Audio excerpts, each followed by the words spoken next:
The Countess of Lowndes Square and Other Stories by E. F. Benson. The Countess of Lowndes Square.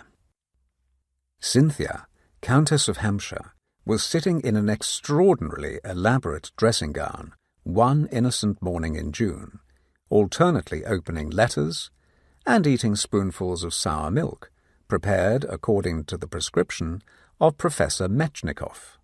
Every day it made her feel younger and stronger and more irresponsible, which is the root of all joy to natures of a serious disposition. And since, when a fortnight before she began this abominable treatment, she felt very young already, she was now almost afraid that she would start again on measles, croup, hoops, whooping cough, peppermints, and other childish ailments and passions. But since this treatment not only induced youth, but was discouraging to all microbes but its own, she hoped as regards ailments that she would continue to feel younger and younger without suffering the penalties of childhood. The sour milk was finished long before her letters were all opened, and there was no one in London who had a larger and more festive post than she. Indeed, it was no wonder that everybody of sense, and most people of none, wanted her to eat their dinners and stay in their houses, for her volcanic enjoyment of life made the dullest of social functions a high orgy, and since nothing is nearly so infectious as enjoyment, it followed that she was in much request. Even in her 50th year she retained, with her youthful zest for life, much of the extreme plainness of her girlhood. But time was gradually lightening the heaviness of feature that had once formed so remarkable an ugliness, and in a few years more, no doubt, she would become as nice-looking as everybody else of her age. Her father, the notorious, probably infamous, Baron Cacao, of mixed and uncertain origin, had at one time compiled, by hook or crook, chiefly, it is to be feared, by crook, an immense fortune, but long after that was spent, and debts of an equally substantial nature had been substituted for it, he continued to live in London in a blaze of splendour so oriental that he was still believed to be possessed of fabulous wealth, and had, without the least difficulty, married the plain but fascinating Cynthia to an elderly Earl of Hampshire, and had continued to allow her £10,000 a year, which he borrowed at a staggering rate of usury from optimistic Hebrews. They thought that Lord Hampshire would probably see to his father-in-law's debts, while, rather humorously, Lord Hampshire was post-obiting himself with others who trusted that Baron Cacao would come to the rescue of his son-in-law. Consequently, when he and Cynthia's disgusting husband expired within a few hours of each other, the widowed and orphaned countess was left without a penny in the world, and in Rama there was a voice heard, lamentation and great mourning. Father and husband were both sad rogues, and in death, in more than a chronological sense, it is highly probable that they were not divided. It will, therefore, be easily imagined that her childhood and marriage had been a sound and liberal education to Lady Hampshire, for they had taught her that the world in general is very easily imposed upon, and that if you are intending to be a villain, the path of villainy is made much smoother to the pilgrim if he smiles. Shakespeare, perhaps, had given her the germ of that invaluable truth, but, as in countless other instances, her brilliant brain brought to full flower what was only an immature bud of knowledge.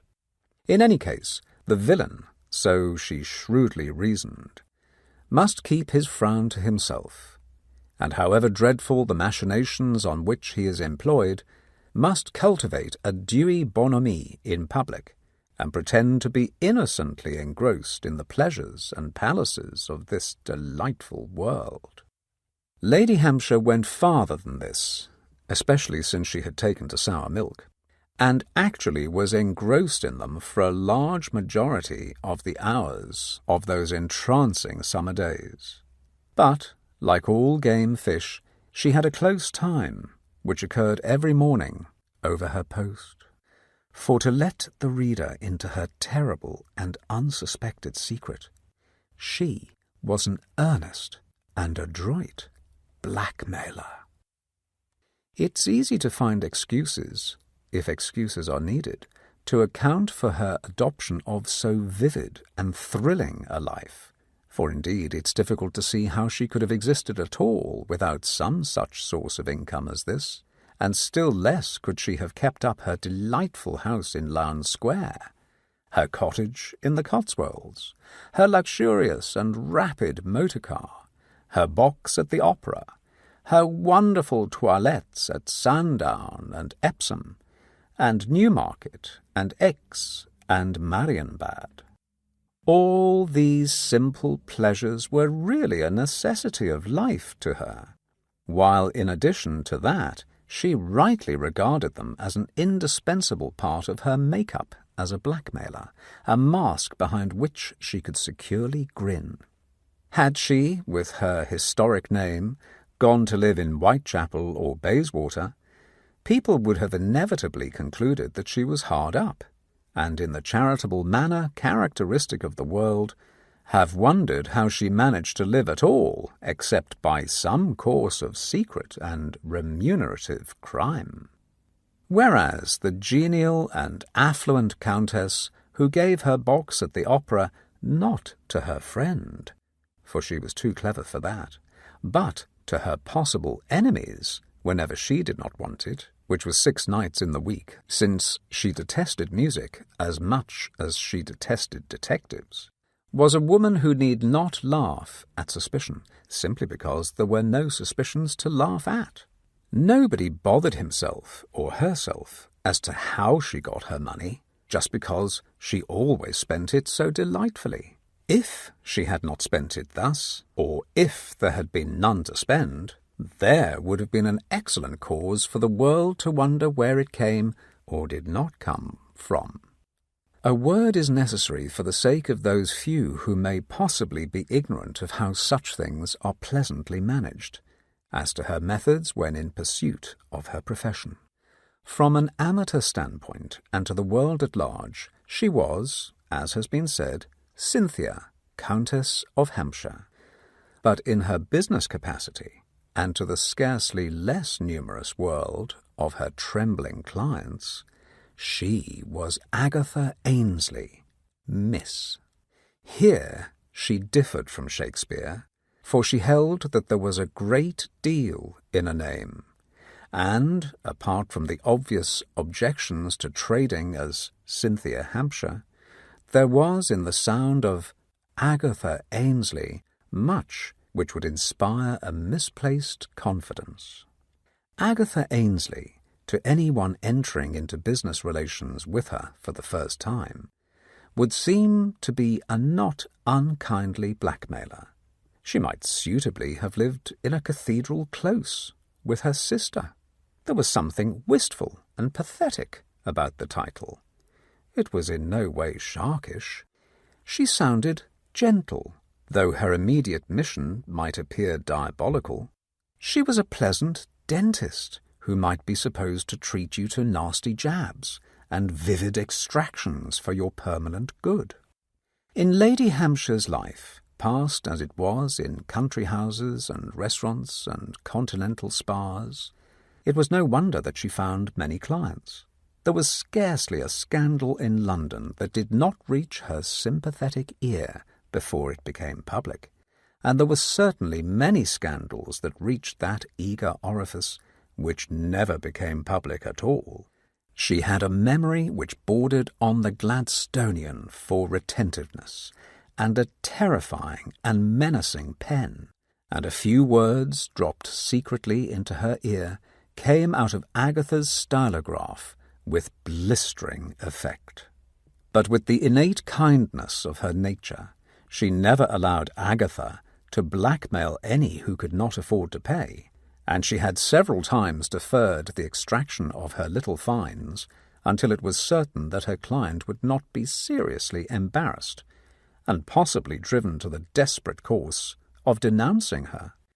Never had she reason to blame herself for a suicide, and she had Sir Andrew Clarke's authority for believing that no one ever died of sleeplessness. She only milked the fat, sleek cows and twisted the tails of the bulky bulls.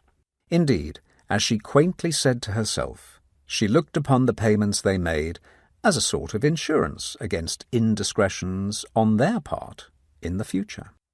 She protected them against their lower instincts. Her arrangements for Agatha were thoughtful in the extreme.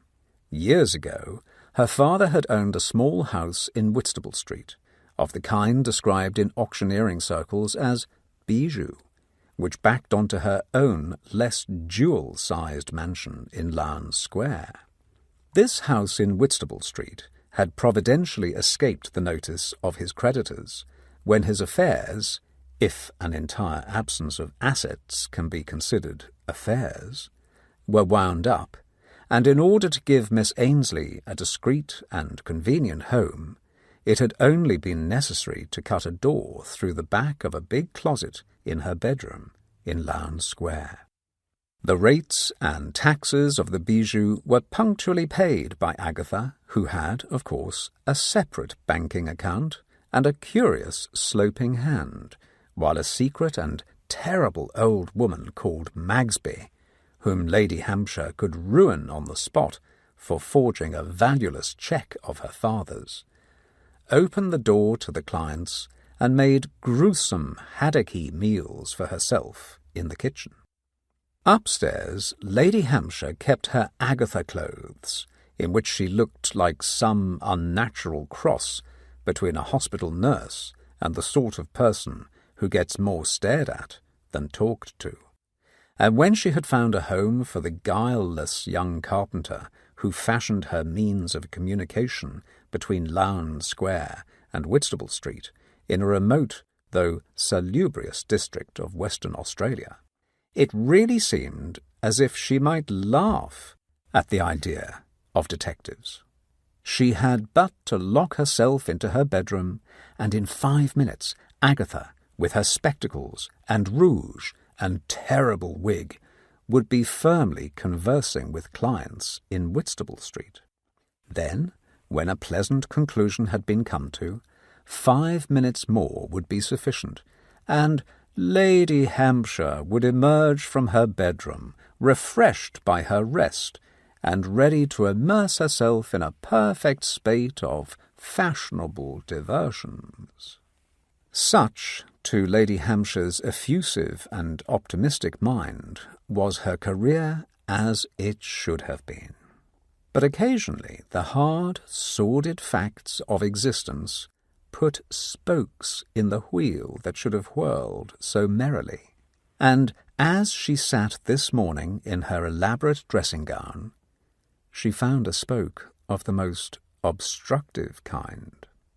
Agatha's letters had, as usual, been placed outside the door of communication by the terrible Magsby, and Lady Hampshire, on the principle of business first, pleasure afterwards, had answered all the letters sent to herself which dealt with the social pleasures of town, before she opened the far more exciting packet of Agatha's correspondence. The very first of them made her feel as if she had several lowering diseases in the pit of her stomach.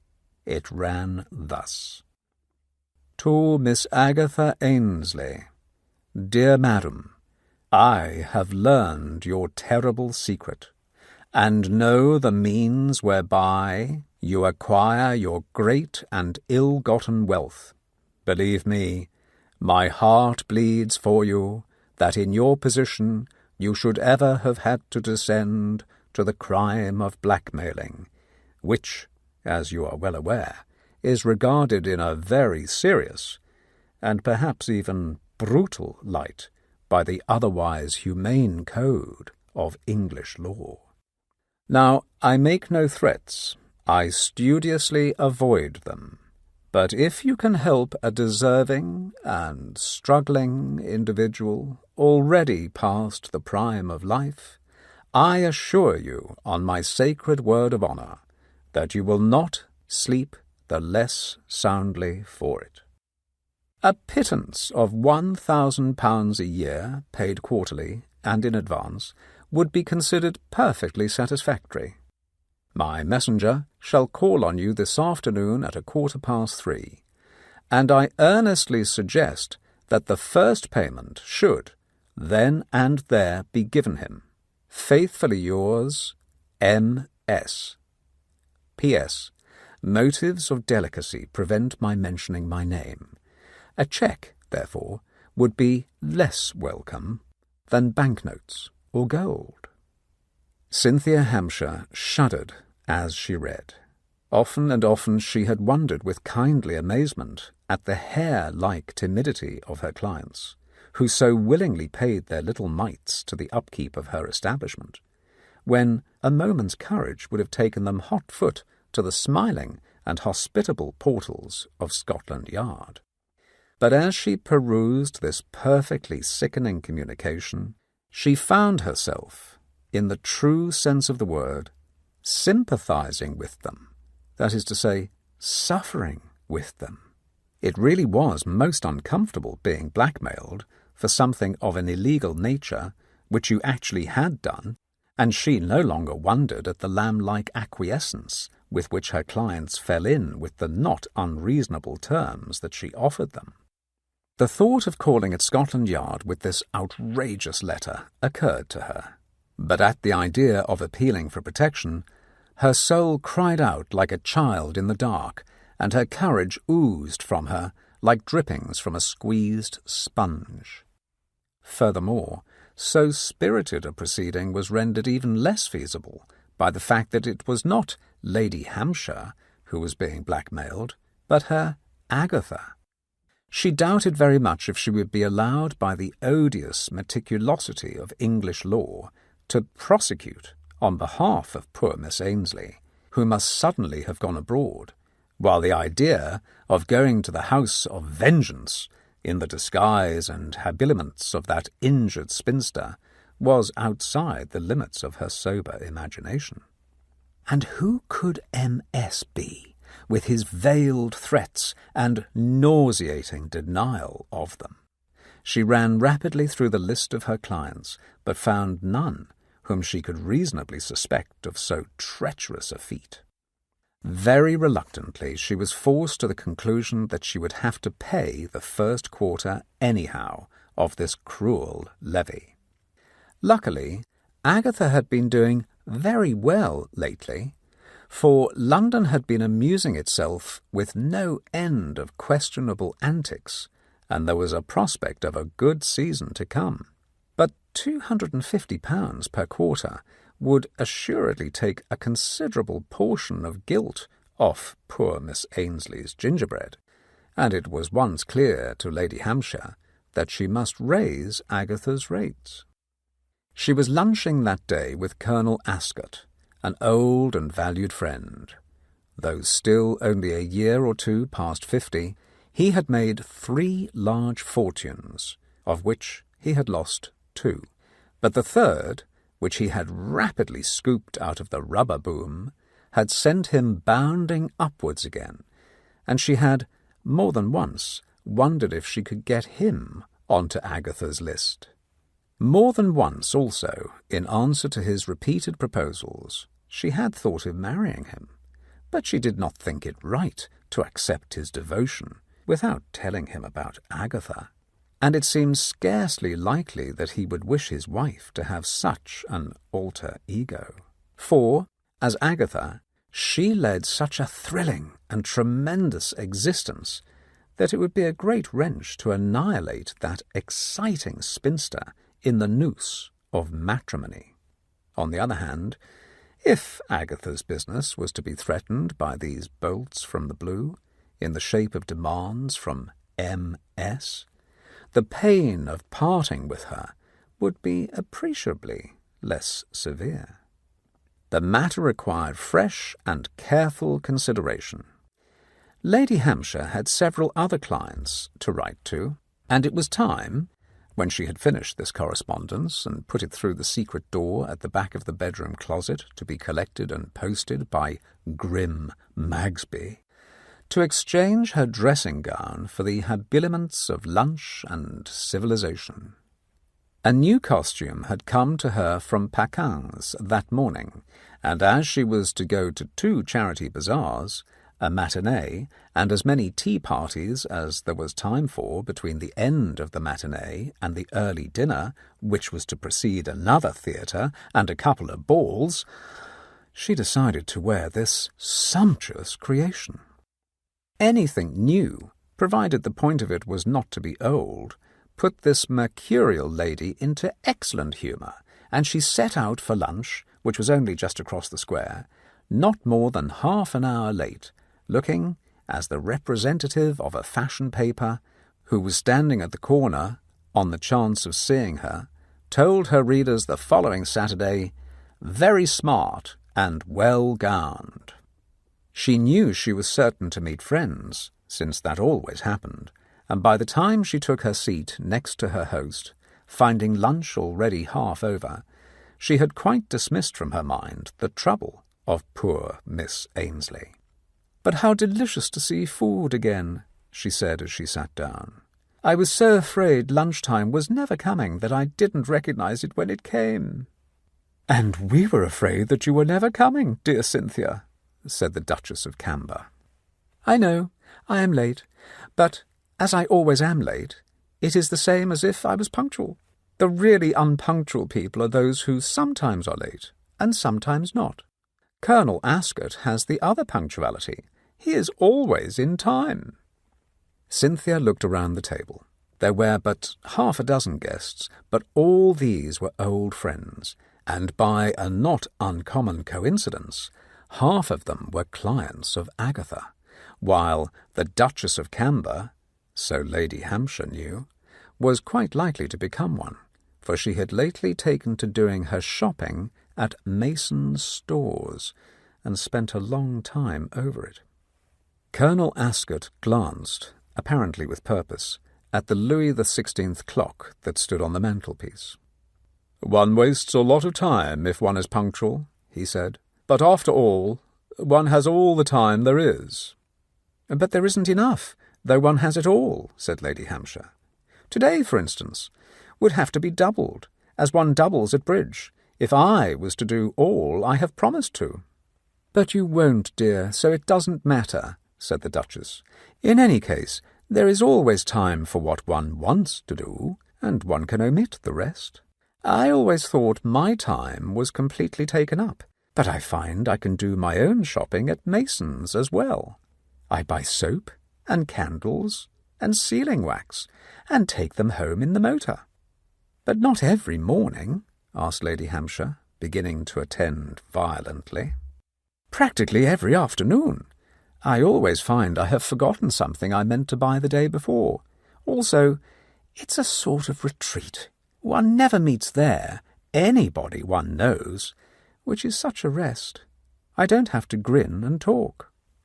Lunch was soon over, and instead of having coffee and cigarettes served at the table, Colonel Ascot got up. "I do hope, Lady Hampshire," he said, "that you and the others will not hurry away, and that you will excuse me, as I have a most important engagement at 3:15, which I cannot miss. It is very annoying, and the worst of it is that I made the appointment myself, quite forgetting that I was to have the pleasure of seeing you at lunch." "Am I to take your place as hostess?" she asked, as she sat down with him for a moment in a corner of the drawing-room. "If you will, both now and always," said he. She laughed. He had proposed to her so often that a repetition was not in the least embarrassing. But somehow, today, he looked unusually attractive and handsome, and she was more serious with him than was her wont. Also, the thought of doing business for Agatha was in her mind. "Ah, my dear friend," she said, "I should have to know so much more about you first. For instance, that appointment of your own making seems to me to need inquiry. Now be truthful, Colonel Ascot, and tell me if it is not a woman you are going to see." "Well, it is." "I knew it," she said. "But you must let me tell you more," said he. "She is an old governess of my sister's, whom I want to be kind to. Such a good old soul. The sort of helpless old lady with whom one couldn't break an appointment that one had made." Lady Hampshire laughed again. "Your details are admirable," she said. "And detail is of such prime importance in any artistic production." "Artistic production?" said he. "Surely you don't suspect me of—" "I suspect everybody of everything," she interrupted lightly, "owing to my extensive knowledge of myself. But go on. I want more details. What is the name and address of this helpless old governess?" "Miss Agatha Annesley," said he. "She lives in Whitstable Street, just off the square." Lady Hampshire had nerves of steel. If they had been of any other material, they must have snapped like the strings of the lyre of hope in Mr. Watts's picture. Only in this case there would not have been a single one left. Colonel Ascot going to see Agatha at 3:15? How on earth did he know of Agatha's existence? What was Agatha to him, or he to Agatha? And surely it was at 3:15 that the messenger of the ruthless M.S. was going to call at Whitstable Street, where he would find the packet of banknotes for £250 that Lady Hampshire had made ready before she came out to lunch. Would they meet on the doorstep? What did it all mean? Her head whirled, but she managed to command her voice. "What a delightful name," she said. "I'm sure Miss Annesley must be a delightful old lady, with ringlets and a vinaigrette and a mourning brooch." "I haven't seen her for years," said Colonel Ascot. "I will tell you about her when we meet again. Do let it be soon." "Perhaps you would drop in for tea today," she suggested, expunging from her mind several other engagements. "I shall be alone." "That will make up for my curtailed luncheon party," said he.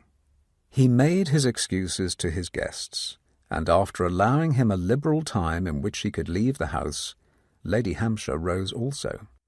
"You are not going yet, dear Cynthia?" asked the Duchess. "I wanted to talk to you about the advantage of doing your shopping at Mason's, and the danger of it," she added, catching Lady Hampshire's kind, understanding eye. Lady Hampshire felt torn between conflicting interests. Here, she unerringly conjectured, there was fish to fry for Agatha, and yet other fish, so to speak, who perhaps wanted to fry. Agatha demanded a more immediate attention. The Duchess's complication must wait. She was dining with her tomorrow. Colonel Ascot was going to see Agatha. Nothing must prevent Lady Hampshire from hearing what his business was. She went across the square and let herself into her own house. There were 6 telegrams lying on the hall table, but without dreaming of opening any, she went straight to her bedroom and locked the door. Someone, probably the second footman, was being funny at the servants' dinner, for shrieks of laughter ascended from the basement. As a rule, she loved to know that her household was enjoying itself, but today that merriment left her cold, and next moment she was in Agathas House and pursing her lips into the shrill whistle with which she always summoned Magsby. "I left a note addressed to M.S.," she said. "I want it." The words were yet in her mouth when the bell of Agatha's front door rang in an imperious manner, and Lady Hampshire peeped cautiously out through the yellow muslin blinds. On the doorstep was standing an old man with a long white beard. He leaned heavily on a stick and wore a frayed overcoat. She tiptoed back from the window. "Give me the note," she said, "and wait till I get upstairs. Then answer the door and tell Methuselah that Miss Annesley will be down in a moment." Lady Hampshire stole up to Agatha's room and hastily assumed her grey wig, her spectacles, her rouge, her large elastic-sided boots, her lip salve, her creaking alpaca gown, and, with the envelope containing banknotes for £250, addressed in Agatha's dramatic sloping handwriting to the messenger of MS, descended again to her sitting-room. Methuselah rose as she entered, and she made him her ordinary prim Agatha bow, and spoke in Miss Ainsley's husky, treble voice. "The messenger of MS," she observed. "Quite so." "That is my name for the present," said the old man in a fruity tenor. "I received your master's note, sir," said Agatha, "and you cannot be expected to know what pain and surprise it caused me. But what does he suppose he is going to get by it?" Lady Hampshire was not used to spectacles, and they dimmed her natural acuteness of vision, besides making her eyes ache. Before her was a sordid old ruin of humanity, red-eyed, white-bearded, a prey, it would seem, to lumbago, nasal catarrh, and other senile ailments. Probably in a few minutes, for it was scarcely 3:15 yet, Colonel Ascot would arrive, and again her head whirled at the thought of the possible nightmares that Providence still had in store for her. Methuselah blew his nose.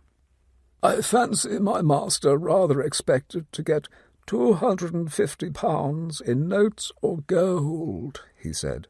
"He knows a good deal about Miss Annesley, he does. He's quite willing to share his knowledge with others, he is." Lady Hampshire raised her head proudly, so that she could get a glimpse of this old ruffian under her spectacles.